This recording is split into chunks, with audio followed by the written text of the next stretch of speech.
Hello everyone, welcome to dreamy journey. আমি দেবকণা আজকে আবার একটা নতুন দিনের নতুন গল্প শেয়ার করছি। তো আজকে সকালবেলায় মেয়েকে দিতে গিয়ে সকাল সকাল বাবা এনেছে ইলিশ মাছ, মানে আমার বর।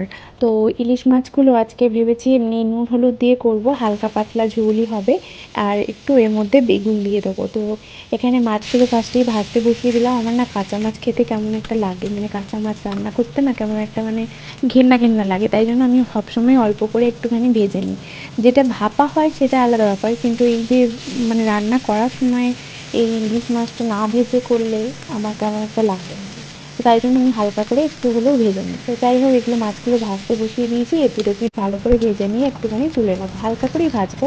আর যেই তেলটা থাকবে সেই তেলের মধ্যে এবার, আর এইদিকে দেখুন একটা বেগুন ছিল, মানে বেগুনটা কাটার পর এক ফালি বেগুন আর কি বেশি হয়েছিল, তো সেই জন্য এইদিকে একটা বেগুন ভাজা করে নিলাম। আমার বর হচ্ছে বেগুন ভাজা খেতে খুব ভালোবাসে, তো যাই হোক ওর একার জন্যই বেগুন ভাজা করে নাও, আমি বেগুন খাই না, আমার মুখ চুলকো।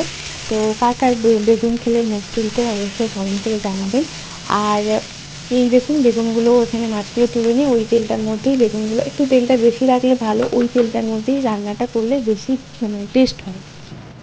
তো এখানে বেগুনগুলো তুলে দিয়েছি ভাজার জন্য, আর এখানে মশলাটা নিয়ে নিচ্ছি। তো একটু আদা বাটা আর এখানে একটুখানি হলুদ গুঁড়ো, মানে ওই 1 চামচ মতো আদা বাটা আর একটুখানি যতটা লাগবে ততটা হলুদ গুঁড়ো নিয়ে এটাকে একটা জল দিয়ে পেস্ট বানিয়ে নিলাম। তো এরপর এখানে এই তেলটার মধ্যে বেগুনগুলো ভেজে তুলে নিয়েছি, আর এখানে একটুখানি কালো জিরে ফোড়ন দিয়ে দিলাম। তো কালো জিরেটা ভালো করে একটুখানি মানে সেন্ট উঠে যাওয়ার পরে তারপরে এখানে ওই পেস্ট যেটা করেছিলাম আদা আর হলুদ দিয়ে, সেই পেস্টটা দিয়ে দিলাম।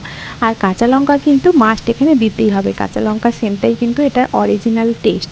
তো যাই হোক, এখানে এই দিকে আর একটা সবজি মিক্স ভেজ বসিয়ে দিয়েছি। তো এটা মানে বরের অফিসের জন্য রুটি দিয়ে নিয়ে যাবে সেই কারণে। আর এখানে দেখুন ওই যে মানে পেস্টটা দিয়েছিলাম, সেই পেস্টটা এখানে মাখা মাখা যখন হয়ে যাবে, তেল ছাড়া মানে একদম যখন লাগা লাগা হয়ে যাবে, তখন এর মধ্যে জল অ্যাড করতে হবে।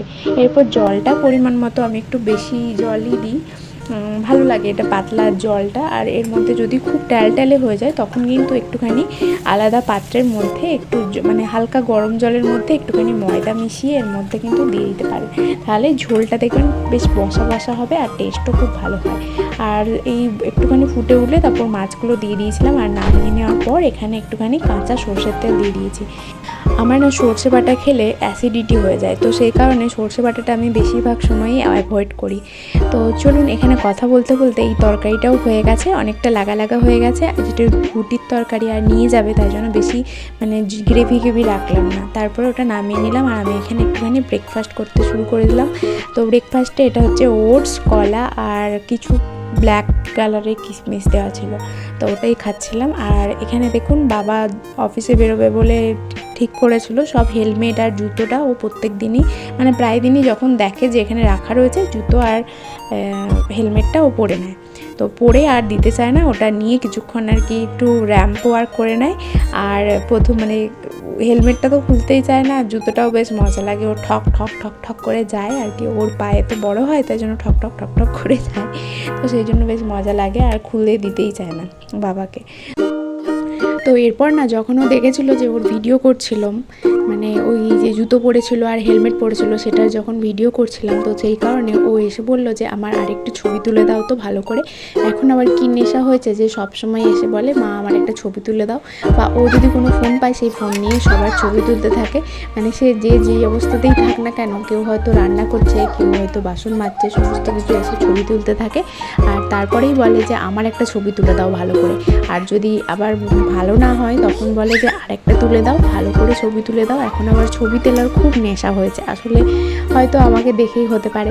তো তারপরে স্নান টান করিয়ে এখানে একটুখানি টিভি চালিয়ে দিয়েছিলাম, আর টিভিতে না ওদের যে সমস্ত নার্সারি রাইমস রয়েছে, মানে ওগুলো না একটু টাফ মানে ওদের নর্মাল যেগুলো ভর্তি হওয়ার আগে পড়েছিল তার থেকে একটু টাফ, তো সেগুলো মুখস্থ করাটাও একটু টাফ। তো সেই কারণে মুখস্থ করাতে গেলে এখন টিভি চালিয়ে দিই, টিভিতে তো এখন সব কিছু অ্যাভেলেবেল থাকে, মানে নেটে তো এখন সব কিছুই অ্যাভেলেবেল, সমস্ত কিছু রাইমসই এই কার্টুনের মাধ্যমে এখানে প্লে হয়, তো সেইগুলোই দেখতে থাকে আর সেগুলো নিয়েই নাচতে থাকে, শুনতে শুনতে ওর বারবার মুখস্থ হয়ে যায়। তো আমি এইভাবেই ওকে রাইমসগুলো মুখস্থ করাই। তো আপনারা কীভাবে মুখস্থ করেন কমেন্ট করে জানাবেন। তো যাই হোক, আজকের ভিডিওটা এই পর্যন্তই, আবার দেখা হবে পরবর্তী ভিডিওতে। সবাই ভালো থাকবেন, সুস্থ থাকবেন, টাটা।